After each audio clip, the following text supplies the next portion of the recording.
मुशीर इत्तलात फिरदौस आशिक अवान ने महंगाई की मौजूदा लहर की वजह साबिक हुक्मरानों के कर्जों को करार दे दिया। मीडिया ब्रीफिंग के दौरान मुशीर इत्तलात का कहना था कि आज जो गुड बॉय बने बैठे हैं उनके इकदामात मौजूदा सूरत हाल की वजह बने। आपके जो साबिक हुक्मरान जो इस वक्त गुड बॉय बन के रोज चैनल्स पे लेक्चर दे रहे हैं, माहिर माशियात बन के वो इकानमी का दर्स दे रहे हैं, उन्होंने इस मुल्क को इस नहज पे पहुंचाया कि इतने के कर्जे ले लिए कि आज उन कर्जों को वापस करने का जब वक्त आया तो दो ऑप्शन थे आपके पास।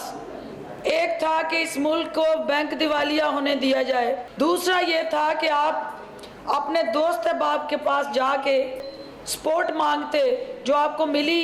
मुशीर इत्तलात का कहना था कि नए मुशीर खजाना हफीज शेख कप्तान के रोड मैप के मुताबिक काम करेंगे। रोड मैप और एजेंडा कैप्टन का होगा, खिलाड़ियों ने परफॉर्म करना है। तो हफीज शेख साहब की कम्पिटेंसी और उनकी विजन जो है वो जुड़ेगी अल्टीमेट मैनिफेस्टो ऑफ पीटीआई और इमरान खान। वजीर आजम के दौरा ईरान पर गुफ्तगू करते हुए मुशीर इत्तलात का कहना था कि पड़ोसी मुल्क से ताल्लुकात की मजबूती पाकिस्तान के अपने मुफाद में है।